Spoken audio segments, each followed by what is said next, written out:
किसान रेल से किसान को कैसे नए बाजार मिल रहे हैं, कैसे उनकी आय बेहतर हो रही है और खर्च भी कम हो रहे हैं, मैं इसका एक उदाहरण देता हूं।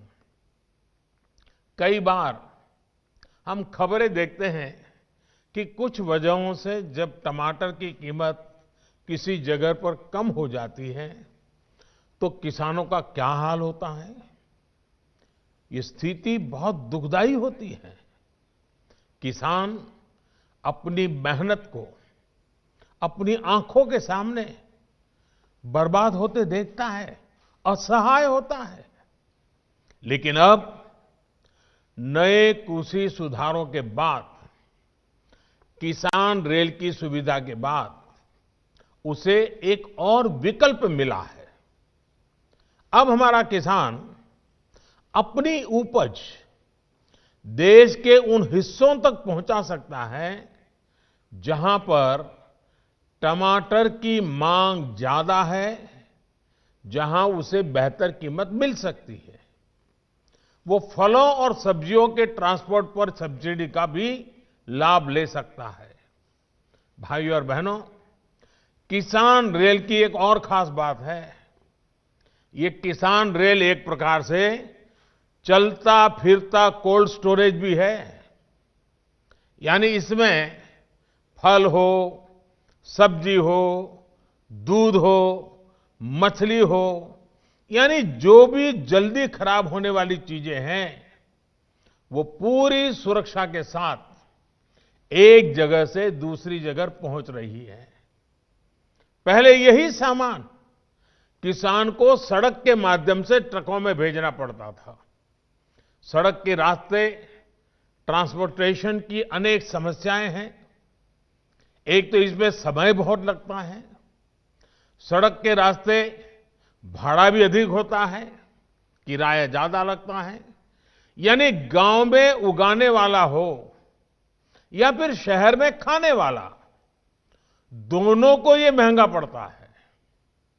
अब जैसे आज ही जो ट्रेन पश्चिम बंगाल के लिए निकली है, इसमें महाराष्ट्र के अनार, अंगूर, संतरे और कस्टर्ड एप्पल, जिसको कई जगह पे सीताफल भी कहते हैं, ऐसे उत्पाद भेजे जा रहे हैं।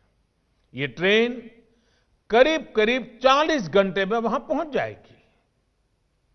वहीं रोड से 2000 किलोमीटर से ज्यादा की दूरी तय करने में कई दिन लग जाते हैं। इस दौरान ये ट्रेन बीच में कई राज्यों के बड़े स्टेशनों में भी रुकेगी। वहां भी अगर किसान को कोई उपज भेजनी है या वहां भी कोई ऑर्डर उतारना है तो उसको भी किसान रेल सेवा देती है, उस काम को भी पूरा करती है। यानी बीच में भी अनेक बाजारों तक किसान रेल किसान का माल पहुंचाती भी है और उठाती भी है। जहां तक भाड़े की बात है तो इस रूट पर रेल का माल भाड़ा ट्रक के मुकाबले वैसे भी लगभग 1700 रुपये कम है। 1700 रुपये। किसान रेल में तो सरकार 50% छूट भी दे रही है। इसका भी किसानों को लाभ हो रहा है। साथियों, किसान रेल जैसी सुविधाएं मिलने से कैश क्रॉप, ज्यादा दाम वाली, ज्यादा पोषक फसलों के उत्पादन के लिए प्रोत्साहन बढ़ेगा। छोटा किसान पहले इन सब से इसलिए नहीं जुड़ पाता था क्योंकि उसको कोल्ड स्टोरेज और बड़े मार्केट मिलने में दिक्कत होती थी। दूर के बाजार तक पहुंचाने में उसका किराए भाड़े में ही काफी खर्च हो जाता था। इसी समस्या को देखते हुए 3 साल पहले हमारी सरकार ने टमाटर, प्याज, आलू के ट्रांसपोर्टेशन के लिए 50% सब्सिडी दी गई थी। अब आत्मनिर्भर भारत अभियान के तहत इसको दर्जनों दूसरे फल और सब्जियों के लिए भी बढ़ाया गया है। इसका भी सीधा लाभ देश के किसान को मिल रहा है। भाई और बहनों, आज पश्चिम बंगाल का किसान भी इस सुविधा से जुड़ा है। पश्चिम बंगाल में आलू, कटहल, गोभी, बैंगन जैसी अनेक सब्जियां खूब होती है। इसी तरह अनानास, लीची, आम, केला ऐसे अनेक फल भी वहां के किसान उपजाते हैं। मछली चाहे मीठे पानी की हो या खारे पानी की, पश्चिम बंगाल में कोई कमी नहीं है। समस्या इनको देश भर के मार्केट तक पहुंचाने की रही है। अब किसान रेल जैसी सुविधा से पश्चिम बंगाल के लाखों छोटे किसानों को एक बहुत बड़ा विकल्प मिला है।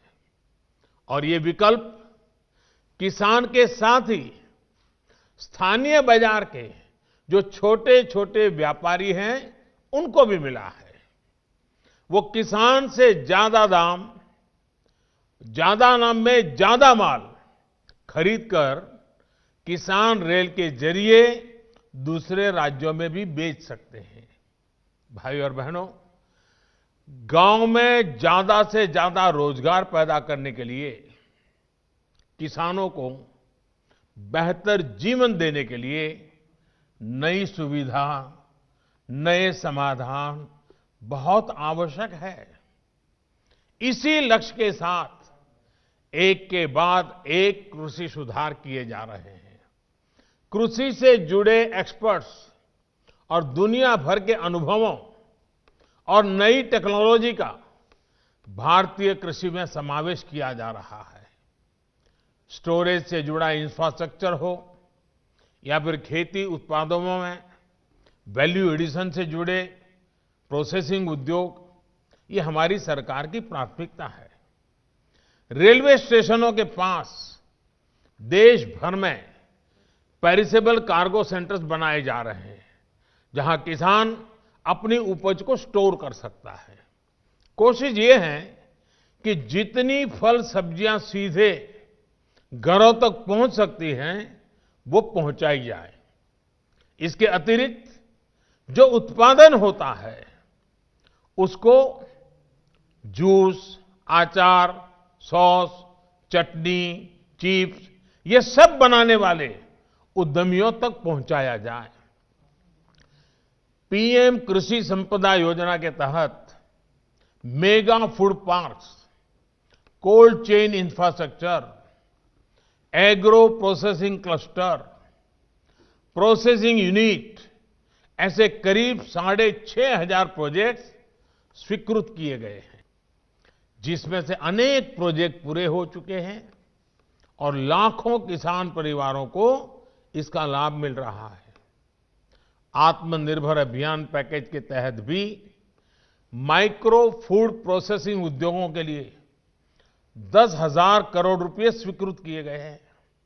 साथियों, आज अगर सरकार देशवासियों की छोटी छोटी जरूरतों को भी पूरा कर पा रही है, तो इसका कारण है सहभागिता।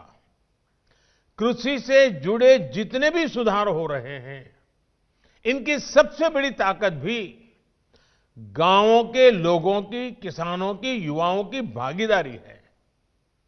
एपीओस यानी किसान उत्पादक संघ हो, दूसरे सहकारी संघ हो, महिलाओं के स्वयं सहायता समूह हो, कृषि व्यापार में और कृषि इंफ्रास्ट्रक्चर के निर्माण में इनको प्राथमिकता दी जा रही है।